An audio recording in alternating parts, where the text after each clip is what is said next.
네, 안녕하세요. 임원영 목사입니다. 반갑습니다. 결혼에 대해서 또 두 번째 시간 갖도록 하겠습니다. 결혼이라는 것은요, 지난 시간에 우리가 살펴본 것과 같이 부족한 사람이 만나서 결혼하게 된다는 것이죠. 이 세상에 완벽한 사람은 아무도 없습니다. 나도 또 상대방도 둘 다 불완전한 존재라는 것이죠. 불완전한 사람이 만나서 서로 하나가 되는 노력을 하는 것이 결혼 생활이라는 것입니다.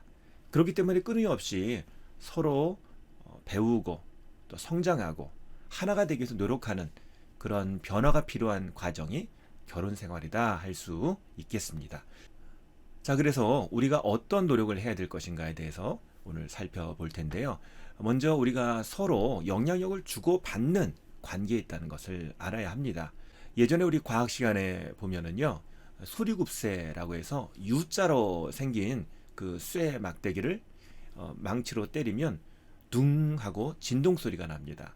근데 그 소리와 진동이 멀리 떨어져 있는 똑같은 소리 굽새에도 전달이 돼서 그 옆에 있는 것을 때리지 않았는데 같이 웅 하면서 울리는 그런 공명 현상을 실험해 본 적이 있으실 것입니다. 이것이 바로 소리 굽새, 서로 진동, 공명이라는 것인데요. 하나의 소리 굽새가 멀리 떨어져 있지만 다른 것과 같이 울리는 작용을 한다는 것입니다. 결혼 생활도 마찬가지로 한 사람이 내는 감정의 또 행동의 결과가 옆 사람에게 전달되는 것이고요. 또 옆 사람의 그 행동과 말이 또 다른 배우자에게 전달이 된다는 것입니다. 서로 영향을 주고받는 것이 결혼 생활이라는 것이지요. 그래서 내가 어떤 말을 하는가, 내가 어떤 행동을 하는가, 그것을 서로 영향을 주고받으면서 생활하는 것이 결혼 생활이라는 것입니다. 자, 그런데 이렇게 서로 영향을 주고받는 것들이요, 어떤 것들은 긍정적인 것이 있어요. 긍정적인 말과 행동이 서로 영향을 끼치고, 또 어떤 것은 중립적인 어떤 사실에 의거한 그런 전달이 있을 수 있습니다. 근데 어떤 거는 또 부정적인 것이 있어요. 부정적인 말이나 행동이 서로 영향을 미치는 것이죠. 그런데 이런 부정적인 것이 계속 돌고 돌면 악순환이라고 하고요. 또 칭찬이나 좋은 말이나 어떤 기쁜 표현들이 서로 계속 주고받아지면 선순환이라고 합니다.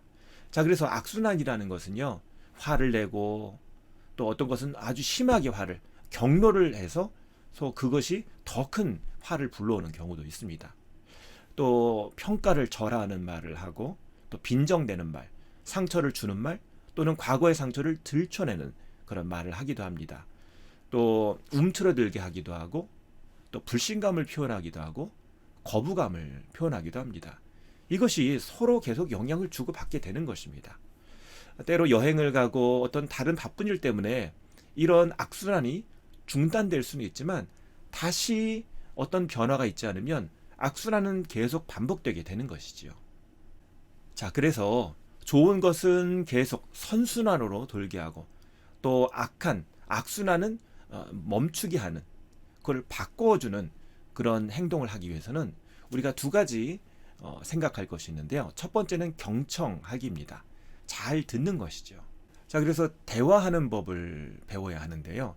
상대방이 나를 공격한다라는 느낌이 들 때에도 회피하거나 어떤 방어적인 방법을 쓰지 않고 잘 들으려고 노력하는 것이죠. 이것이 경청입니다. 그러면 그것을 말하는 배우자가 그렇게 한참 얘기를 하면서 내 말을 계속 들어주네? 웬일이지? 그러면서 내가 주목받고 있다라는 느낌을 받게 되는 것이고 불안감이 줄어들게 되는 것이죠. 근데 말을 가로막으면 더 소리가 커지게 되고 더 근심하게 되고 좌절이 돼서 언성을 높이게 되는 것입니다. 그래서 경청이라는 것을 하기 위해서는요, 잘 듣고 기다릴 필요가 있습니다. 내가 그 말을 끊고 싶고 그 말을 반박하고 싶을지라도 참는 것입니다. 그리고 잘 들어주는 것, 이해해 주는 것, 그리고 내가 잘 듣고 있다라고 표현해 주는 것이 경청입니다. 자, 그러면 이런 경청 훈련이 왜 중요한가? 어떤 일반적인 상담에 있어서도요, 경청만 잘해도 그런 상담을 하러 온 사람들의 문제의 90% 이상이 자연스럽게 해결된다는 것이죠. 내 속에 있는 것을 털어놓을 때 그때 자동적으로 자기 안에 응어리졌던 것이 풀어지는 그런 효과가 있다는 것입니다. 굳이 이것을 이렇게 해야 됩니다, 저렇게 해야 됩니다 상담으로 대꾸하지 않아도 들어만 줘도 풀리는 역사가 일어나는 것이죠. 이게 바로 경청의 힘입니다. 자, 두 번째로 존중해 줄 필요가 있습니다. 존중해 주기. 그래서 이미 끝난 일에 대해서 다시 문제 삼지 않는 것. 이게 존중하는 일이죠. 맨날 지난번에 당신이 그랬잖아, 그런 일 했는데 말이야. 어떤 일만 있으면 옛날 과거의 일을 끄집어내는 것. 이거는 상대방을 존중하지 않는다는 표현이기도 합니다. 또 존중하기 위해서는요, 어떤 일에 대해서 과장하거나 확대하지 않는 것입니다. 당신은 항상 늦어. 항상 제대로 하는 일이 없어. 지금 현재 한 일에 대해서 얘기하는 것이 아니라 항상 맨날 그래라고 하는 것은 존중해주는 표현이 아니라는 것이죠. 또 존중해주는 표현이 한 가지 더 있는데 그 사람을 인정해주는 말을 하는 것입니다. 그냥 듣고 좋은 것을 흘러 넘어가고 그 잘못된 것만 꼬투리 잡으려고 하는 것이 아니라 의견이 다른 것을 존중해주고, 아, 나와 다르지만 당신도 그렇게 하는 거 괜찮아 라고 존중해 주는 그런 마음, 그것을 통해서 서로 관계가 개선되는 것입니다. 남자와 여자는 생물학적으로 또 심리학적으로 큰 차이가 있습니다. 여자는 전두엽이 발달해서 남자보다 어떤 의사소통에 강하고 상황, 맥락을 이해하는 능력이 강하다고 합니다. 얼굴 표정이나 몸짓을 보고도요, 금방 파악해냅니다. 공감 능력도 뛰어나죠. 언어 능력도 뛰어납니다. 그래서 여자들은요, 어떤 문제가 생기면 혼자 그것을 끙끙대면서 해결하지 않고 친구들을 만나서 공유하고 거기에 대해서 함께 이야기하면서 답을 얻습니다.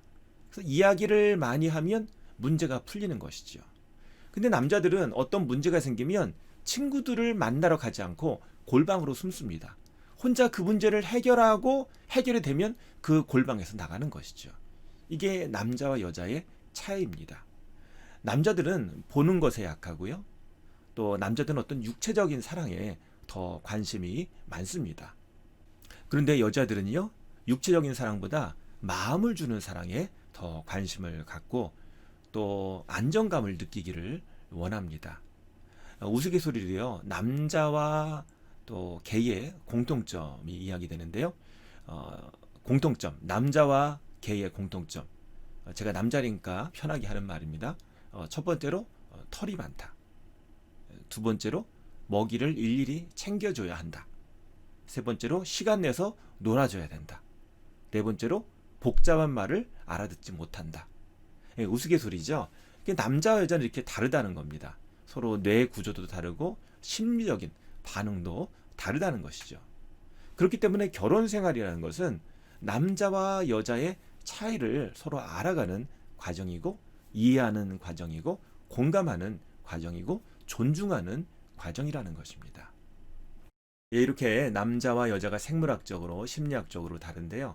남자와 여자가 서로 말을 이해하는 것이 얼마나 다른가, 재밌는 영상이 있는데 잠깐 보고 진행하도록 하겠습니다. 잠깐 보시죠. 남자 언어, 여자 언어 스피드 퀴즈 결승전. 서로의 언어를 내면 그 속에 숨겨진 속뜻을 맞추시면 되겠습니다. 네, 이번 결승전 치열한 경쟁을 뚫고 올라온 쌍문동의 안정빈, 김다운 부부. 제한 시간은 3분. 준비, 시작! 여자의 문자 온지 몰랐어의 뜻은? 문자하지 마라. 그럼 남자의 문자 온지 몰랐어의 뜻은? 이거는 진짜 문자 온지 몰랐다? 여자의 말 걸지 마의 뜻은? 풀릴 때까지 계속 말 걸고 달래주지 않으면 더 화낼 거다. 그럼 남자의 미안의 뜻은? 뭘 잘못했는지는 모르겠는데 일단 미안하다고 하고 넘어가자? 그러면 여자의 뭐해는? 네가 지금부터 해야 될 일이 있으니까 시간을 넉넉히 비우고 내 모든 시간에 투자해라. 그럼 남자의 뭐해는 무슨 뜻이지? 이거는 그냥 진짜 뭐하냐고 묻는 거? 나 속상한 일 있었어. 묻지도 따지지도 말고 지금부터 내가 하는 말에 넌 내 편을 들어라. 나 지금 출발해. 아직 씻지도 않았다?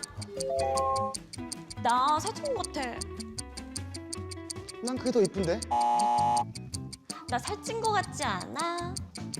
난 통통한 게 더 좋아. 아이 진짜 제대로 좀 해봐. 새 친구 같지 않냐고 요즘. 아니 넌 전혀 조금도 찌지 않았어. 고비를 넘겼습니다. 자, 그럼 나 바빠. 게임 중이야? 이거 어때? 사줘. 나 아파. 게임 중이야? 이거 어떻게 하는 거지? 해줘. 나 피곤해. 게임 중이야? 사랑해. 헤어져? 아이씨. 사랑해. 이혼해. 아이씨, 야! 사랑한다고. 패스. 지금 들으신 내용은 예전에도 들으신 적이 있으실 겁니다. 많이 이야기되고 있죠. 남자 여자는 이렇게 다르다, 이렇게 해야 된다, 말하는 것, 생각하는 것이 다르다라는 것을 많이 들어보셨을 것입니다. 그러면 알면서 왜 변화되지 않는가? 왜 결혼 생활이 더 변화가 되고 더 나아지지 않는가? 첫 번째로 사람은 결코 변화되지 않는다라는 가정을 갖고 있을 수 있다는 거죠. 근데 그 가정은 틀렸습니다. 사람은 변화될 수 있어요. 근데 중요한 것은 내가 그 사람을 바꾸려고 생각하기 때문입니다. 서로 배우자끼리 상대방이 바뀌어야 우리 가정이 바뀐다라고 생각하면 절대 변화가 올 수 없습니다. 저 사람이 바뀌는 만큼 내가 바뀌어야지 라고 해도 변화가 올 수 없습니다. 내가 먼저 바뀌는 거죠. 그 사람과 상관없이 내가 먼저 나의 말과 행동을 바꿔나갈 때, 그 사람을 먼저 존중할 때, 그때 선한 순환이 시작되게 되는 것입니다. 예전에 그런 아무 생각 없이 그냥 했던 그런 말과 행동의 순환을 끊어버리고 새로운 좋은 순환을 만들어 가는 것입니다. 그래서 변화는요, 항상 가능하다라는 걸 생각하시고, 그리고 또 하나, 변화라는 것은 큰 변화로부터 시작되지 않고 작은 변화부터 시작된다라는 것을 기억하시기 바랍니다. 갑자기 그 사람이 100% 바뀌기를, 또 내가 100% 바뀌기를 원하지 마시고 작은 것 하나 10%만 바뀌면 된다라는 것을 목표로 삼으시기 바랍니다. 그러면 그 작은 것, 그 10%가 그 작은 일 하나가 좋은 변화를 계속 만들어 나가게 될 것입니다. 자, 그래서 어떤 변화에 대해서 난 이것만 할래, 더 이상 바뀌기 싫어 라고 어떤 변화를 생각하지 않는 모습에서 이제 좀 바꿔보자, 이제 좀 변화해보자 라는 그런 마음을 가지시기 바랍니다. 자, 그래서 조금만 바꿔보자 하면은요, 그 사람한테도 위협적이지 않고 나한테도 위협적이지 않습니다. 그래서 조금만 바꿔보고 조금 변화가 있으면 서로 감사합니다, 잘했습니다, 그렇게 바꾸니까 너무 좋네요 라고 서로 존중해 주시기 바랍니다. 그래서 감사하고 칭찬할 때 변화가 더 잘 일어나게 되는 것입니다. 자, 그래서 칭찬할 때 어떻게 칭찬합니까? 당신이 뭐뭐해서 도움이 됐어, 당신이 뭐뭐해서 너무너무 감사해, 고마워, 당신이 뭐뭐 한다는 거 잘 알고 있어, 이렇게 인정해 주는 말을 구체적으로 하는 것이 필요하다고 합니다. 남자들은 칭찬에 약하다고 하죠. 칭찬을 잘 해주시기 바랍니다. 자, 그러면 제일 중요한 거, 이걸 왜 해야 하는가죠? 왜 이런 것을 해야 되는가? 왜 이런 변화를 해야 되는가입니다. 내가 이때까지 이렇게 살아왔는데 뭘 더 바라는 게 있어서 이런 변화까지 할 필요가 있는가? 귀찮다, 그냥 이만하면 됐지, 뭘 더 바라냐? 그렇게 생각하면 변화가 일어날 수가 없는 것이죠. 왜 변화해야 되는가? 힘이 필요한 것입니다. 내가 그렇게 변화해야 하는 이유를 찾아야 하는 거죠. 그래서 서로 참고 이해하고 사랑하고 그렇게 하는 이유가 뭘까? 그것이 가장 중요한 것이죠. 내가 먼저 마음속에 어떤 변화를 하고자 하는 그런 에너지가 있으면 자동적으로 방법은 따라오게 돼 있는 것이죠. 제일 중요한 거, 그럼 어떻게 할 것인가? 왜 할 것인가에 대한 그런 에너지, 그 힘, 거기에 대해서는 우리 다음 시간에 배우도록 하겠습니다. 자, 이제 성탄절 며칠 안 남았는데 또 성탄을 잘 기쁜 마음으로 준비하시고 우리 25일 날 성탄 예배 때 뵙도록 하겠습니다. 감사합니다.